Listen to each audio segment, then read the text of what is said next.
Nih guys, ketika banyak influencer, ketika banyak youtuber, ketika banyak orang-orang lain yang memejeng yang namanya video-video tentang tetangga sebelah, ya, sepertinya tetangga sebelah kita mau beli alat pelacak, ya, untuk melacak keberadaan orang-orang yang membongkar masa lalu Orba. Ya, nah, semangatkan terus, tidak perlu takut, bro. Secanggih-canggih apapun. Karena kenapa? Ini kesannya kalau buat saya ya, bukan hanya yang dibilangkan sebut mereka undang-undang. Kalau memang undang-undang, ayo kita dongkrak kembali 9798. Ya kan, kalau memang dia permasalahkan orang-orang ini mendongkrak masalah Orba, yuk kita bongkar-bongkar kembali. Ya, kasus-kasus penculikan misalnya, ya, menangan mana, ya kan? Oke lah, ya, pendukung tetangga sedang melacak-lacak akun-akun orang, ya, sedang ingin berkenalan dengan semua pemilik orang-orang yang punya video membongkar masa lalu Orba, ya. Masa lalu Orba artinya 97 98 itu masih Orba, bro, ya. Kenapa ada salah satu orang kayaknya lempem banget wajahnya, ya, kalau jalan bareng sama Bapak Jokowi, kalau jalan bareng dengan Pak Ganjar. Karena apa? Pikirannya itu masih apa ya?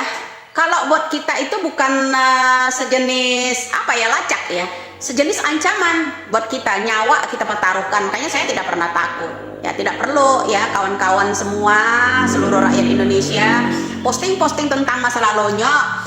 Seandainya mereka ancam nih, ini jenis ancaman akan semakin banyak itu keluar tragedi-tragedi 9798. Nah, kemudian kenapa orang-orang yang bekerja sama dengan Orba lalu, media-media asing itu ya, wartawan-wartawan asing yang suka diundang di rumah seseorang pribadi dulu ya, untuk mengangkat pemberitaan tentang Bapak Jokowi ini seakan-akan pendukung oligarki, ya.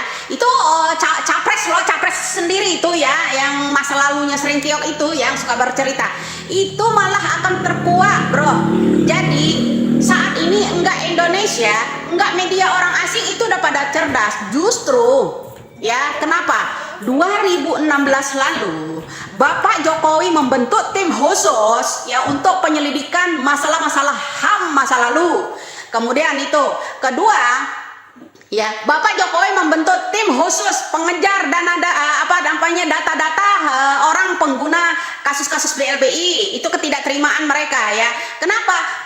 Banyak rekening-rekening seseorang yang di luar negeri itu udah diblokir, ya, diblokir. Kemudian ada salah satu anak dari Orba itu dilarang ke luar negeri.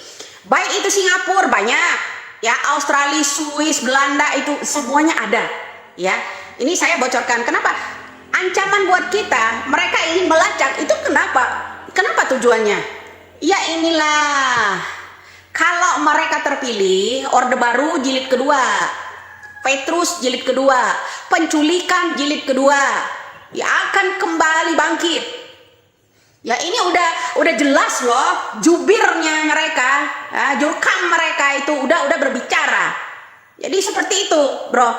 Kemudian saya lanjutkan lagi ya pembicaraan tentang yang namanya, kalau ini sejenis ancaman, kadrun semuanya ya, saudara-saudara semua, semakin kalian ancam akan semakin terkuat. Media asing itu juga pinter, butuh duit.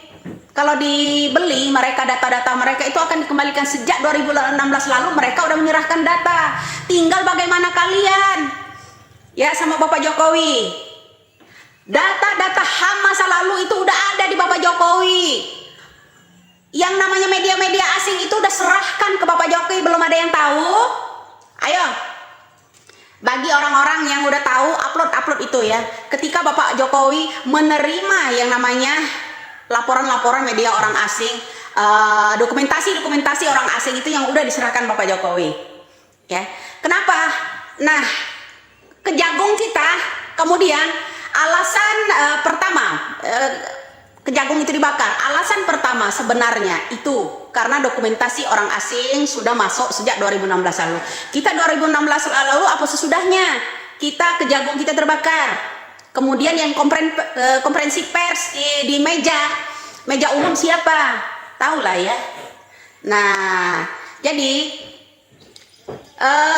terutama ya kepada presiden kita ya, mungkin dia paham, oh ini kan sudah dijelaskan toh pada saat tahun belakang ya, 77 ya kalau nggak salah ya, peringati HUT 77 Bapak Jokowi dengan lantang, lindungi orang-orang yang bersuara ya dengan kebenaran itu. Ibu-ibu yang berpolitik, baik itu di medsos maupun terjun langsung ke lapangan, lindungi. Nah ingat, kami tidak perlu takut karena sudah jelas ada perintah Bapak Jokowi di HUT 77 tahun 2022 lalu, itu sudah lantang. Kalau kalian masih belum mendengar itu, coba diputar ulang, korek-korek putar ulang, kata Zaki ya. Nah jadi semakin mereka ingin melacak, semakin ini intinya kasarnya ya lacak ya, apa halusnya lacak, itu sebenarnya itu akan apa ya, kasarnya itu ancaman loh, ancaman.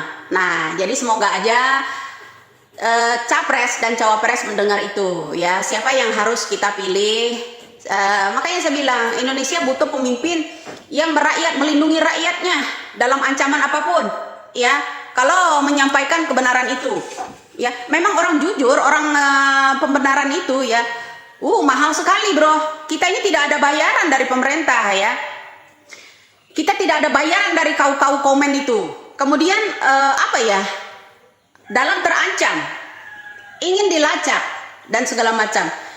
Ini kita ini kebangkitan 9798 lagi kah? Apa gimana? Logika sehat aja bro, ya. Nah semoga aja semakin ada tekanan buat orang-orang yang bermedia ya, semakin ada tekanan akan semakin dokumentasi yang dari asing itu keluar. Semoga aja ya, tidak perlu takut teman-teman yang tidak menyampaikan secara lisan seperti saya. Kalian saya himbaukan uploadlah video-video itu ya.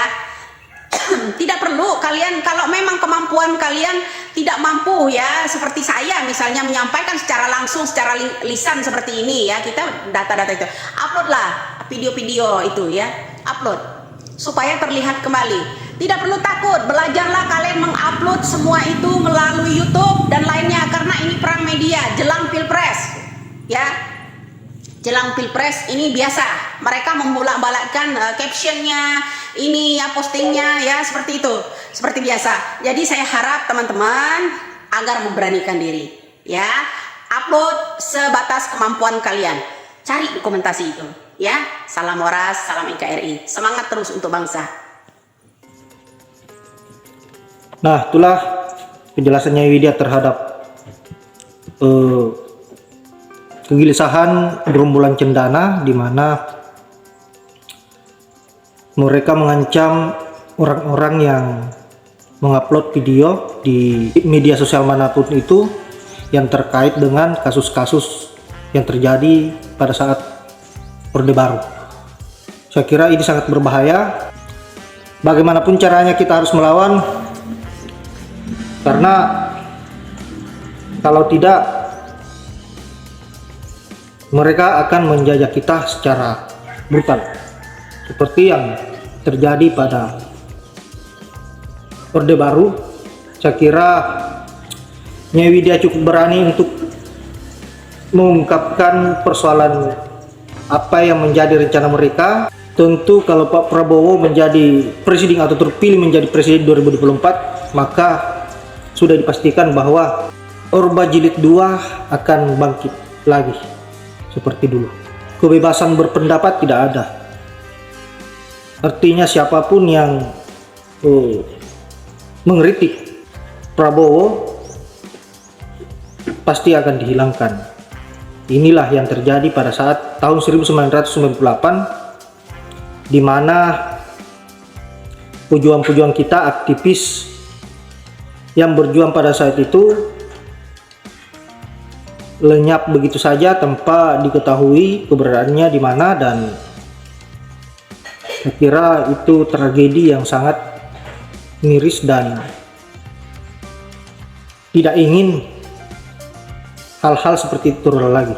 Inilah yang harus kita pahami bahwa Prabowo belum jadi presiden saja sudah anti kritik seperti ini.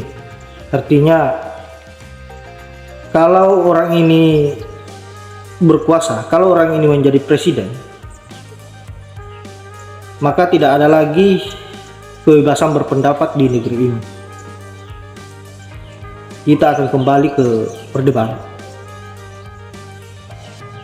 Saya kira ini sangat berbahaya, tentu harus kita lawan, dan sepakat dengan Nyai Widya bahwa kita jangan takut, teruslah bersuara demi kebenaran, demi bangsa ini.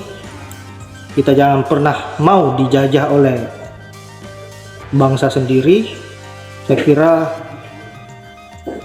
calon-calon pemimpin yang seperti ini tidak bisa kita biarkan. Saya kira hanya itu, dan saya akhiri dengan ucapan wallahul muwaffiq ila aqwamit thoriq. Assalamualaikum warahmatullahi wabarakatuh.